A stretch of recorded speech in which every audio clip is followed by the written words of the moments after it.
friend, meron tayong ginagad na kamuting kahoy. Gagawin nating puto. Kamuting kahoy na puto. Yan. Yung iba nakikita nyo, di ba nakalagay sa bilog. Bilog siya sa lata niluluto. Ang sa akin naman, lalagay natin ito sa ano tawag niyan? Hindi ko maalala yung pangalan na nawawala agad sa utak ko. Balikan ko kayo mamaya-maya. Ang sa akin po nilalagay ko sa llanera. Ayan. Sa llanera. Hindi ko na mamaya ipakita ko rin sa inyo kung paano ilagay sa llanera. Kasi ang nailagay ko nandoon na, niluluto ko na. Mamaya ipakita ko sa inyo mga friend kung paano siya ilagay sa llanera at saka palagyan ng palaman. Meron siyang palaman na nilalagay ko. Ayan o. Ano siya? Langka jam. Yun. Yan ang nilalagay ko sa gitna ng aking puto. Kamuting kahoy puto. Kasaba puto. Yan ang nilalagay ko dun sa aking llanera para yan ang palaman ng aking kamuting kahoy. Yan. At syempre, nandito na tayo sa ating lutuan mga friend. Ipakita ko sa inyo ang aking llanera na nag-i-steam. Kasaba puto. Ayun. Wow, kasarap mga friend. I-testing natin kung luto na. Tinutusok-tusok ko lang yan na ganyan. Medyo matigas pa sa ilalim. Ibig sabihin, hindi pa siya luto. Yan ang pang-tester ko, yung kung luto na sa ilalim. Kasi medyo may tigas-tigas pa siya. Maya-maya pa yan. Yan ang ating kasabang puto. Yan mga friend. Ano nilagay mo sa ano? Ang palaman niya ang langka jam. Ay, nilagyan mo. Katanong si Marites. Andoon may may naluto na. Ayan mga friend, yan pag hindi pa siya niluluto, nilalagay pa lang sa llanera, yan ang kalalabasan niya. Oh. Yung natira kanina dito, yon 8 llanera ang kinalagyan niya. Pag naglagay kayo, hindi siya masyadong punong-puno kasi ano pa yan, kapag naluto na, aalsa pa po siya. Yan. Yan. Tapos ito, ikunin na natin. Luto na yon yung nakasalang doon. Kaya ito, dadalhin natin doon. At saka ito naman ang ating isasalang, mga friend. O, diba?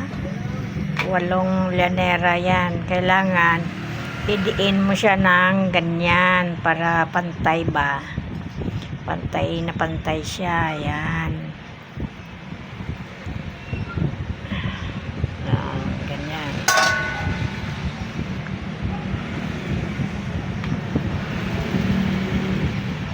Kaya pupunta na tayo doon sa ating kalan.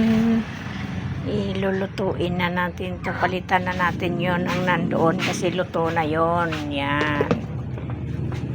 Yan siya mga friend. Yan. Kaya ang isa nating lalagyan nandito, nakapatong dito. Yan.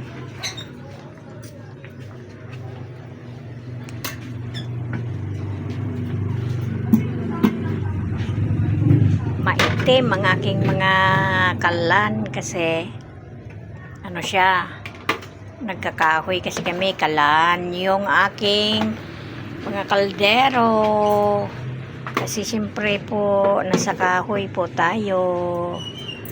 Ito pang tester ko yan kung luto na Yan. Luto na siya, mga friend. Luto na. Luto na siya. Sarap ng kulay niya. Yan. Yan yung huli nating lulutuin. Wala yan siyang palaman.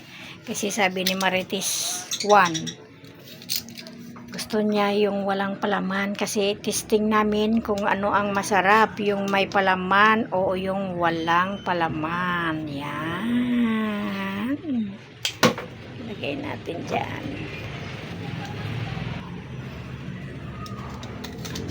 Lutong-luto siya, mga friend. Ouch! Natalsik pa siya. Nadulas. Yan. Nadulas pa sa ating clip.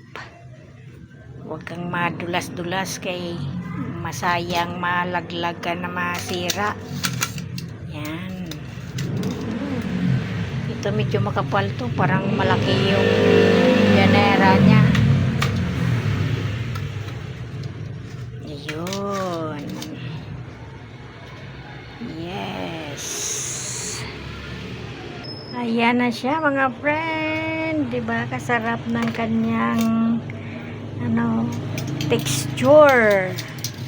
Yan. Yan. Tapos yung ito natin ilagay na naman natin dito. Yan. Ganyan. Mabilis lang siya maluto basta yung ating apoy is nakaayos. Tapos ipatong-patong natin dito sa taas para isang salangan lang. Yan. Isang salang lang siya. Yun, nagkasya siya 8 llanera. Yan, dagdagan natin yan siya ng apoy. At saka syempre para maluto siya ng maayos na ang apoy niya is maganda. Kailangan kasi yung apoy niya yung tuloy-tuloy ba. Ayan itong mga kahoy namin Ayan. Yung tuloy-tuloy yung apoy para yung pagluto masarap. Yan. Ganyan, mausok-usok siya. Pero umaapoy naman siya. Ganyan pag bagong lagay yung ating kahoy. Kaya yan, iwanan muna natin yan. At saka takipan. Yan, mano-mano lang. Kasi kung ilagay mo yan sa doon sa rice cooker, gagastos pa tayo ng kuryente, mga friend. Na mahal nang babayarin sa kuryente ngayon. Tumaas yung bill namin. Kaya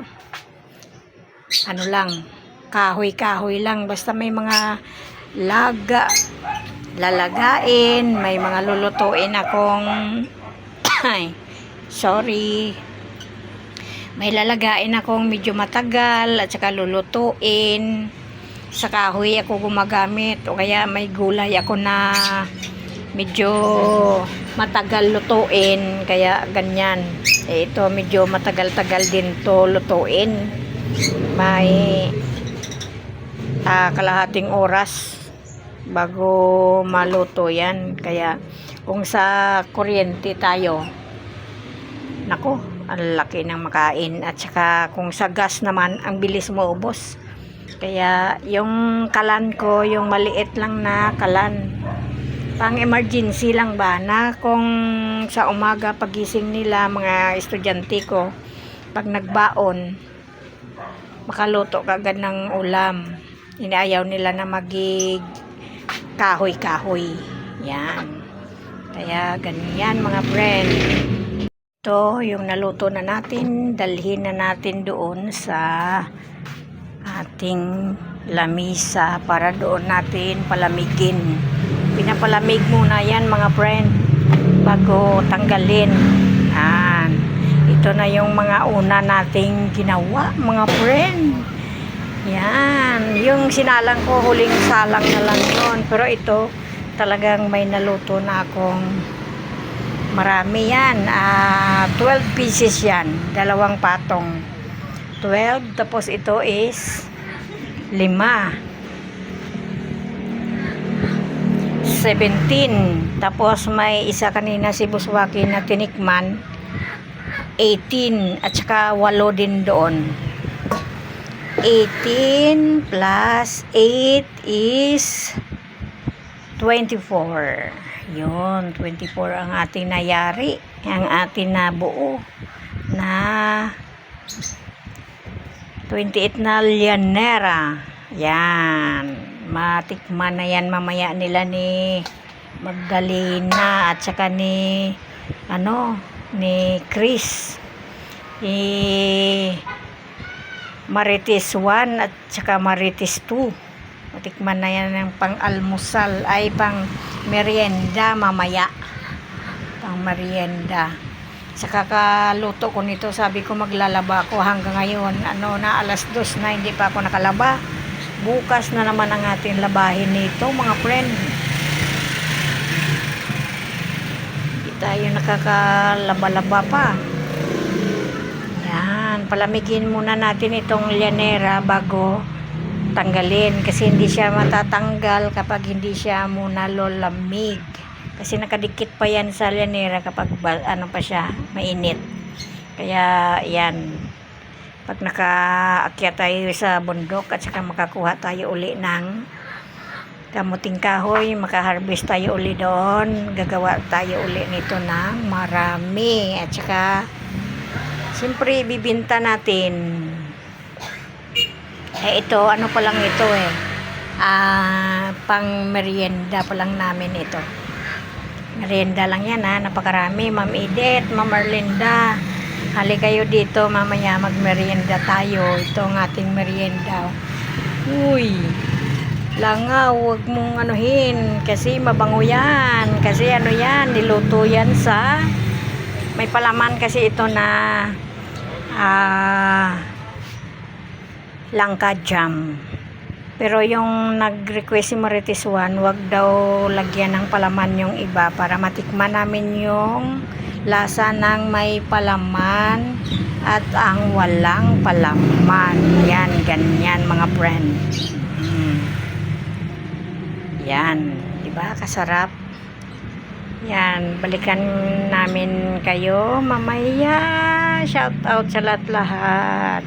Ma'am Erlinda Official Vlog, Ma'am Edita Mix Vlog, Ma'am G ng Middle East, LB Barin, LBFW, Michelle Ondes, shout out, Magdalena Negro, Chris Baksal, Ate Delia Budino, shout out sa inyo. Shout out kay Papa Lulu, kay Apin TV Mix Vlog, kay Ma'am Nora Bryant, kay Ate Inday Asuncion Encarnacion, at saka kay Sir Jose Mine. Siyempre, shout out kay Buswaki, Kawaki TV Official, at siyempre ang ating Friends Mix Vlog. Pakisupport mga friend. Yan. Support ang ating mga channel. Yan. Nako. Itingnan natin yung nahuli doon kasi mamaya kailangan yung apoy niya is medyo lumamig-lamig na. Pero mainit pa itong nakadikit pa yan. Kasi ang ating kamuting kahoy is malagkit. Malagkit siya kaya kailangan nilagyan niya ng margarine para hindi siya didikit sa ating llanera. Tingnan nyo naman ang texture niya. Yan, di ba? Yun, kasarap.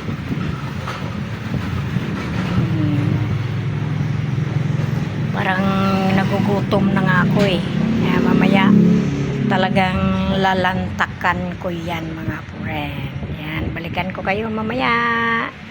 Ayan mga friend, naglagay ako sa isang plato kasi titikman ko na. Siyempre ako nagluluto. ako din ang titikim, di ba mga friend? Titikman ko siya kung ano ang lasa. Wow, ang sarap ng ano niya, palaman niya. Oh. Yan, langka jam ang laman. Ang kanyang palaman, no? Laki ng subo ko.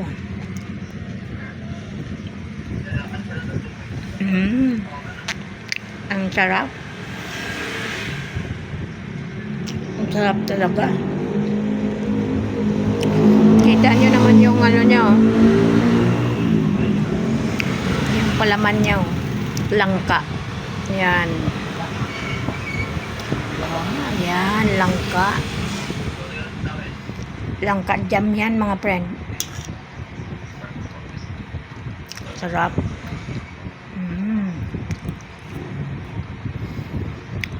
Amoy langka din siya. Yan. Sa sunod nating gawa nito, ano naman, bukayo ang ilagay natin dyan. Coconut jam. Ang sarap. Ang sarap pa ganito.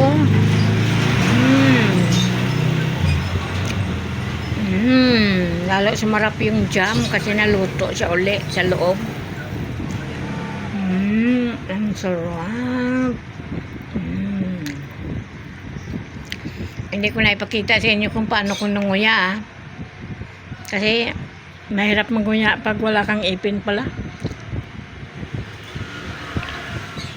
Nahiya ako laging nakikitang nagnguya ako na walang ipin. Naku, Diyos ko.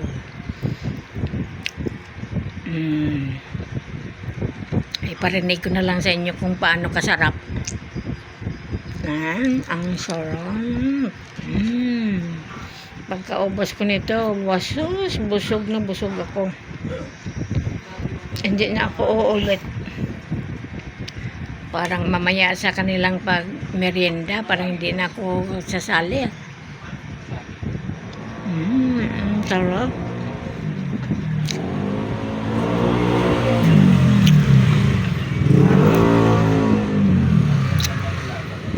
Matalamsik talaga ang bunganga mo, saka nguya, mga friend.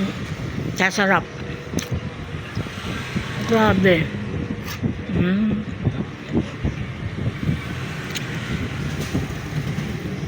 Ang lagkit ng kamuting kahoy. Sarap talaga.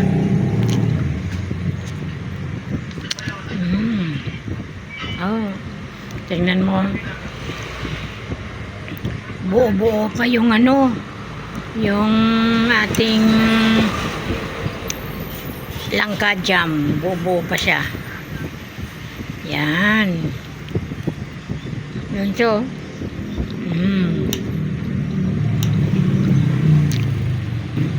Buo pa siya. Sarap. Hindi ko pa na tikman, ay dapat sana pala nilagyan ko rin ng mango jam. Kung ano ang lasa. Yan, masarap mga friend. Parang busog na ako Tapos meron pa akong prutas Yan. Habang antay ako, naghiwa ako ng piras. Yan ang aking prutas. Piras. Yan. Isang buo yan. Yan na lang na natira. Matakaw ako sa prutas.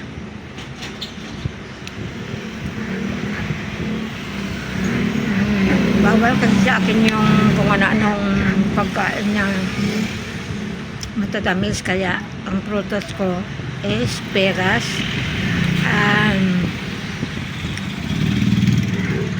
singkamas, para wala naman ngayon singkamas. Pipino. Medyo mura-mura na rin yung pipino. Nandun yung pipino ko.